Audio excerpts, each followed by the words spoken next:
Hello, fellow chess fans. Tony Rotella here, or Tony Ro on Lichess, back with another Lichess feature reveal. So probably about 3 months ago, I introduced you guys to the Opening Explorer, and this time I'm back with a feature I'm really excited about that we call Study. And at its core, Study is a shared analysis tool. So if you like to get together with your opponents after the game and analyze together, share your thoughts, you can do that. Or if you have a coach and you're taking your lessons on another server and you prefer to do it on Lichess, you can do that. Or if you're like me and you have friends that live far away that you still like to keep in touch with and analyze some chess with, that is also available on Lichess now. But for me, Study by now already really has morphed into something that is much more powerful, and I find myself using it because of all of these little idiosyncrasies and added features and niceties. I find myself using it for nearly all of my chess analysis tasks when I have access to the internet. So, and I hope by the end of the video you'll see why for me that's the case, and it'll start to be that way for you. You know, the one powerful thing about Lichess is that it's free, it's mobile. So you really have access to all of this stuff you're using Study for everywhere. So, okay, enough of my blabbing. Let's launch a study. So there are a couple ways to do that. You can do that from the Learn Study. That's sort of the most intuitive and straightforward way. But you can also go to Tools, Analysis Board, go down this little hamburger menu, and then Host a Study. But let's go the conventional way, as the conventional way will allow me to show you the Study landing page. And this is a page that just keeps all of your studies organized. So the studies you create will be in your own studies tab, and then there's studies you did not create, someone else created, but you're added as a contributor to. So for instance, if your coach created a study and added you, it would be in this tab. And then your studies, all of the studies in these first two tabs are divided again for convenience into public and private studies. I keep all of my, top secret opening analysis that I'm storing in studies private, so no one can steal it. But okay, I'm going to click on the new study button, and it launches a study. And right away, you'll notice that for the most part, it looks a lot like the analysis board you're already used to seeing. So it's got a notation pane. You can open up the Opening Explorer, start local stockfish analysis, etc., chat room, all that. But it has some extra stuff. And we'll get to all that extra stuff in a minute.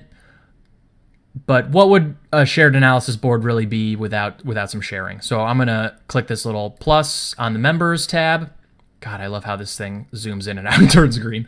I could do it all day. Okay, but I'm going to invite someone. I have a friend named Rotella on standby for times like this. And I'm going to switch to split screen here to Rotella's screen as well. And you can see that he's gotten an inbox message. And I'm going to click on that. And shockingly, it's an invite to my study. So if I click on that, Rotella enters the study. And you see on both of our screens that now Members has 2 people instead of 1. And you can also invite people to studies by just copying the hyperlink and sending it to them. If you're talking over Messenger or GChat, Skype, email, etc., you can do that. But of course, the invite and sending them a message is probably a little bit more convenient. So right away, you can see that we have different icons. They're both highlighted green, which means we're both present. If you invite someone and they're not yet in the study, this will be grayed out. But you can see that my friend has this little eye, and that means he's just a spectator. And I have this radio button, this radio icon, which means I'm a contributor. And I can make my friend a contributor by just clicking the Make a Contributor radio button. I can also give him the boot if he's being really obnoxious, as my friends are normally wont to do. So, okay, but he's a contributor. Just kidding. He's a contributor. And now we can see the essence of what shared analysis is all about. So I can, on my board, start playing some typical moves, let's say, in the Sicilian. And on my friend's board, he can also make moves. So he can take over, make some extra moves. If my friend is really a fan of the Sveshnikov, he can make those moves, and I see them. And similarly, I can click on positions in this notation pane and go back, and he sees that, and I can play a different move, and it ends up in sort of this typical nested variation style that you see everywhere. And contrary to what Lichess has been doing in the past with this little double dot menu on the right, now you can right-click on any move and you get options. So promote and delete, which you're probably familiar with from before. Delete works a little bit differently. You can delete from any move now and save parts of the variation. But let's say I want to promote this. It promotes it on both of our screens. And what starts to make the shared analysis really special is that you can right-click and you can comment with text, and you can also comment with symbols. So you also have this option down here. So if I want to comment on this position, I love the Kalashnikov, you can see up top in the notation pane the comments update live. If I close this, I can go over to Roni Toes and also attribute a comment to him. No way. The Sveshnikov is way better. I'm a child, so I'm going to finish this out. Okay. And you can see now under the board that these comments are saved and attributed to who said them. And similarly, you can comment in the typical Informator sort of chess book annotation style. I can give E5 an exclam. I'm more likely to give it a double exclam equals. That kind of thing, or I can take away the equals, etc., and give, I don't know, with counterplay, for instance. And these are saved. And as usual, Lichess also allows you to do the multicolored arrows. So, for instance, red for thread if you want to stay organized, or, knight b5, threatening knight d6. Maybe I can make blue and yellow just to kind of complete the cycle. And the important thing to know about the arrows now and the screen highlights, let me highlight something relevant, is that they're saved. So if I play them on e5 and I go back, they're saved. So arrows no longer perish like they do in live games or like they did in the analysis board previously. All of this stuff is saved. And the comments are saved, the glyphs are saved, everything is saved. And if it wasn't clear before from the study landings page, all of your studies are saved also. And that's one of the really powerful things about this platform that we've developed here, is that if you take lessons or you analyze with friends, etc., everything is saved. Your lesson with your coach will be saved until Lichess perishes for you to review later. And yeah, that's contrary to what I've had to deal with in the past, where I take a lesson and then 3 months later I wish I had access to all that stuff again. But okay, so that's really the core of what study is all about. I should mention that some things are not synced. So we see that moves are synced and arrows and comments are synced, but things like flipping the board, that's not synced. If I flip on my board, Roni Toe does not see that. And if I add the opening explorer or the local analysis, that is also not shared. So just keep that in mind.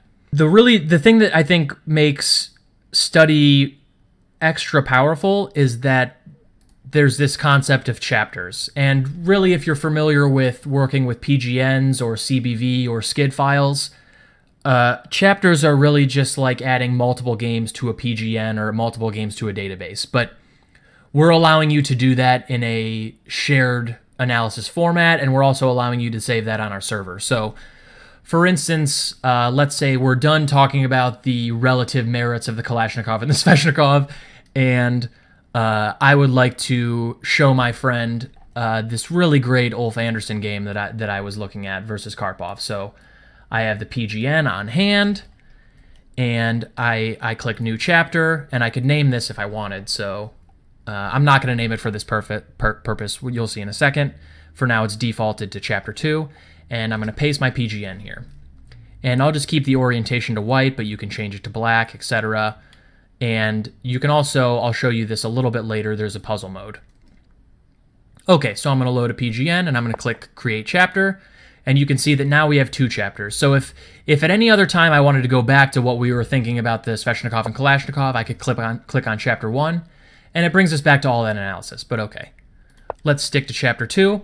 And you see that I didn't change the name from Chapter 2 to this, but automatically, if you don't change the name when you import a PGN, it changes it to the player names to help you keep track. And I can scroll through the moves with my mouse wheel just over the board to take a look. And one thing that is really cool to know is that all of the glyphs, evaluations, and comments are also imported. So if you're a coach and you have files with variations and annotations in it, You can upload that, and all of that is directly imported as well. And you can create studies using a bunch of different options. So you can just start from the initial position. And by the way, you can start in any variant you want that's available on Lichess. So if for whatever reason I wanted to analyze Horde with my friend from the black side, I could do that. I click Create Chapter. It creates a Horde board, and I can analyze. But again, at any time, if I wanted to go back to this Ulf Anderson game and add something, I could do so, and it's saved. You can also start from the board editor. I'm not going to do that, but you could edit this position and start a new chapter. You can import a Lichess game. So if you have the ID, let's say I wanted to analyze this Crazy House game I played versus Tebow a while ago as a test, I could do that, and I could scroll through the moves, analyze it, add variations, etc. So Study supports all known variants that Lichess has. You can study any of these. Or let's say you're a coach and you want to start from some kind of a fen as a puzzle. You can do that as well with white or black to move, etc. Okay, so I mentioned puzzle mode. I'll show you that really quick. It's kind of a cool feature if you're a coach, or you just want to, if you teach in schools, or you just want to quiz your friends. And you want the whole game, but you would also like to not let your student see the tree, for instance. You can enter puzzle mode. I can import that game, and you can see that on my screen, I can see all of the notation, and it's grayed out. But on my student screen, in this case, Ronito is a student, he doesn't get to see all the moves. So I could I could play through, let's say, all of the moves, and alert my student that knight b4 was a mistake, but he can't see the winning move. And so he could analyze his position without really being able to cheat and try to find the move for himself. And by the way, if you don't want your students to cheat, you can edit the study at any time to allow computer analysis and opening explorers for various sort of configurations. No one can use it, only the owner can use it, only contributors can use it, etc. And of course, at any time, you can change the name of your study or change it from public to private. So those are some nice features as well that you can use. And for the most part, that is the essence of study. There are a couple of little things I haven't explained. One of the best things, you can download an entire study as PGN. So I could click this, it downloads it, and I'll have that study in PGN format. All of the chapters, of course, will be different games in the PGN. All of the comments are kept, etc. So if you take a lesson and you like to keep your lessons, organized in ChessBase, or you want to go back and edit them later on your home computer, etc., you can do that. Another thing you might want to do is go back and check something, but not make it shared or not alert the other person that you're going back. So if you want to do that, you can disconnect from local moves, and you can see on my screen that I'm free to sort of scroll and check out what's being done while Ronito is like moving around, and once it shows that I'm falling behind. So you can see this one here, and if I make extra moves like he takes d5, it'll show 2, and I can sync back up, and it brings me back to the normal position. That's just in case you want to go off and view something else, or check something out without the other person knowing, or you just want to unsync for a second. So that would be just something that's useful to keep in mind if you need it for later. So that is most of what's studied. Let's take a brief tour again through my study page, just so you can kind of get a flavor of what I've been using Study for and why I think it's so powerful. And by the way, if you ever need any help with anything study-wise, if you don't understand some feature, you can click Help here, and it gives you a little automated tour. It's nice. But okay, let's go back to maybe single board mode, and then head over to my profile and go to this studies thing here. And you can see the kind of things I've been doing with Study already. So I had a lesson with my coach, and you can see all of these different chapters where we worked through some puzzles. So that's nice. Of course, the study we just had. I created a YouTube video not that long ago about a specific kind of rook endgame, and I loaded all of the different positions I discussed as different chapters. And now if if I want to, I can link all of my YouTube viewers to this study, and they can study this material, analyze it by themselves, download it as a PGN, check out all of the stuff to review later. A real huge benefit to my subscribers, for instance. Another thing is you can use it for opening analysis. So I had an interest in Queen B3 against the Slav. So D4, D5, Knight F3, Knight F6, for instance, C4, C6, and then Queen B3. And I broke it up into separate variations based on, you know, what I thought were critical positions and how it logically made sense to sort of break up the opening study. And you can use the Opening Explorer, you can use Stockfish analysis, you can use all of the annotations to add evaluations and stuff, and you can import analysis you already have, let's say from ChessBase or Skid or whatever, and store it on Lichess so you can have it anywhere and you don't have to have ChessBase on hand or whatever. If you're a teacher, you can organize lesson plans with by study, so you know, lesson plan every week for your kids to study and have multiple quiz questions within the study, etc. I got together with my friend Phil, who lives in Oregon, to analyze some Kalashnikov stuff, and we got together, and so I created 2 separate chapters to analyze 2 different Kalashnikov positions, etc. So it's useful, let's say, as a solo tool if you're studying opening books and you want to store all of that analysis online. If you're studying theoretical endgames and you'd like to store all of that stuff online. If you're studying tactics puzzles or you want to save tactics puzzles for your students.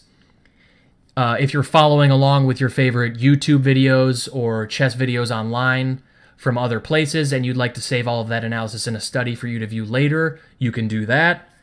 You can use the Explorer and Stockfish, as I already mentioned, to create your own opening files. Or, of course, you can just analyze with your friends, opponents, or your coach online and have it saved, downloadable to PGN, viewable at any time from anywhere. And, of course, because it's Lichess, everything is for free. So that's really it. I hope you guys enjoy the new feature. I've been using it a ton already. I'm totally in love with Study. I think it's the absolute bee's knees and is really the most powerful analysis tool and most versatile analysis tool out there on the internet right now. So hope you guys like it.